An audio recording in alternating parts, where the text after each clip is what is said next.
Saudara yang rahmati Allah, alhamdulillah pada kesempatan hari ini kita dipertemukan Allah dalam keadaan sehat walafiat. Mudah-mudahan pertemuan ini membawa keberkahan untuk kita semuanya, insyaallah. Amin ya Allah ya Rabbal alamin. Sehat Bapak Ibu? Alhamdulillah. Ya. Baik, kita masuk sekarang masih di makalah ke-12. Beres ya? Ya. Kemarin belum selesai ya makalah. Baik, saya akan bacakan kembali makalahnya. Bismillahirrahmanirrahim. Ma nafa'al qalba syai'un mislu ujlatin yadkhulu biha maidana fikrah. Tiada yang lebih berguna bagi hati selain ujlah. Dengannya hati memasuki lapangan tafakur. Itu materi kemarin yang sudah kita bahas. Rahmati Allah untuk pengulasan penguatan ya. Di dalam jiwa kita itu, di dalam diri kita itu ada sesuatu yang tidak bisa diperintah oleh kita. Karena dia raja. Kalau tangan masih kita bisa perintah. Kalau kaki masih bisa kita perintah. Kalau mata masih bisa kita perintah. Telinga masih bisa kita perintah. Pikiran masih bisa kita perintah. Tapi ada satu yang tidak bisa kita perintah. Bernama apa? Hati.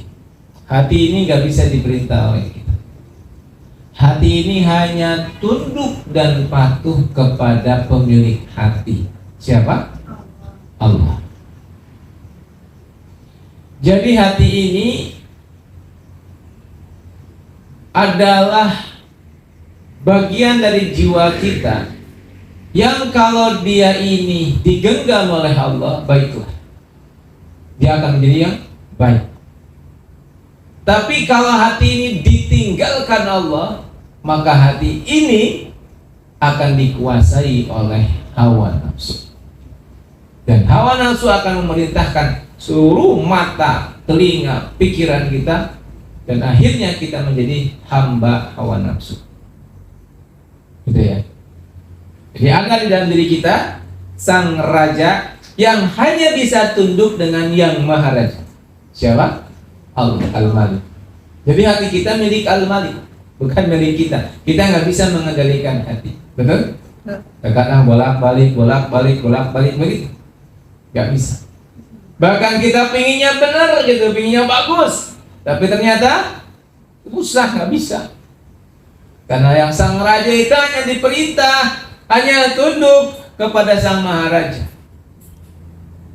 Sehingga yang paling utama untuk kita itu adalah bagaimana agar hati kita ini digenggam oleh sang maharaja. Itu siapa? Allah. Itulah yang disampaikan hadis Rasul. Kalau hati ini baik, baiklah semuanya. Nah, hati yang baik itu hati yang mana? Hati yang digenggam oleh Allah. Hati yang di sana ada nurnya Allah Subhanahu wa ta'ala. Lalu jika hati itu buruk, maka buruklah semuanya. Hati siapa? Hati yang dilepas oleh Allah. Yang tidak ada Allah di dalam hatinya. Gitu. Ini berbahaya sekali. Kalau hati kita ini dikendalikan oleh apa? Hawa nafsu. Nah, sekarang kira-kira hati kita ini dikendalikan siapa, Bapak Ibu? Dikendalikan Allah atau hawa nafsu? Setengah-setengah, terkadang Allah, ya, terkadang hawa nafsu gitu. Ada yang masih marah-marah? Masih. Wajah-wajahnya masih sering marahin ya. Ya. Masih ada yang masih sering mengeluh? Masih? Ada yang masih sakit hati? Sering sakit hati ada? Kalau dihina orang masih marah? Masih ada? Masih. Nah, kalau ada berarti memang hati kita belum digenggam sama Allah. Masih dikendalikan apa?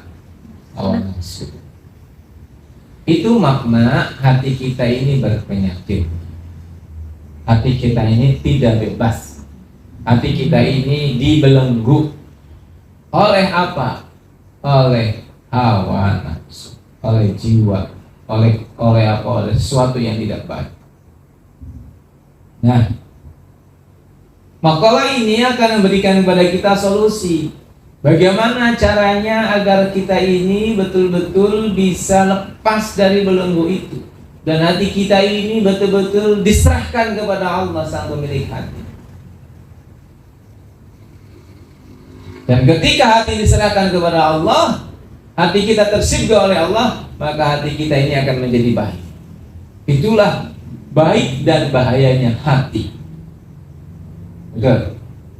Wah, kalau kita ini tersibuk oleh keburukan, buruklah semua pikiran kita. Lihat apapun jadi apa? Buruk. Bertindak apapun jadi buruk. Lisan kita buruk, mata kita buruk, pikiran kita buruk, tindakan kita buruk. Saat hati kita dikendalikan oleh fujur, keburukan. Tapi sebaliknya, kalau hati kita ini dikendalikan oleh nur, oleh cahaya, oleh kebaikan Allah, yang kita akan dapatkan adalah kebaikan itu. Nah, kemarin kita bahas, ternyata yang bisa memperbaiki hati itu ya, untuk saya menguatkan saja materi kemarin. Jadi ada satu cara agar hati kita ini dikendalikan, dipegang oleh sang pemilik hati. Hati kita jadi bersih, hati kita jadi sehat. Itu apa? Ujal. Saya singkat aja ya untuk pembahasan karena kemarin sudah ya Pak ya. Nah, sekarang gimana caranya kita ujlah itu agar hasilnya betul-betul kita ini tersilullah oleh siapa? Allah Subhanahu wa ta'ala. Baik. Ujlah artinya mengasingkan diri. Ini yang pertama.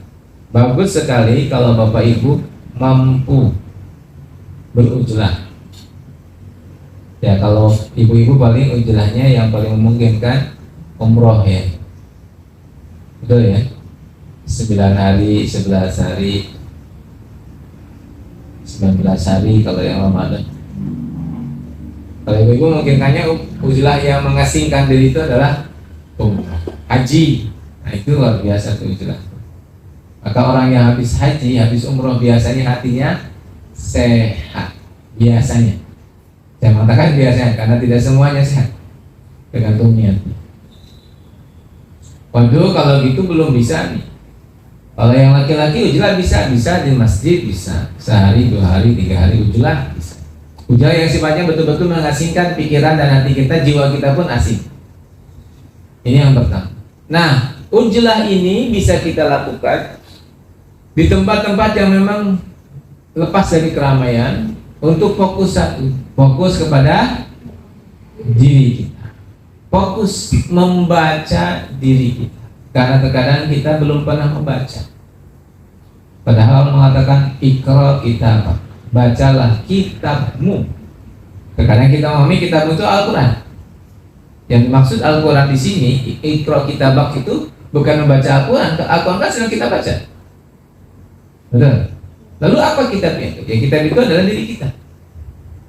Kita jarang pernah membaca diri kita.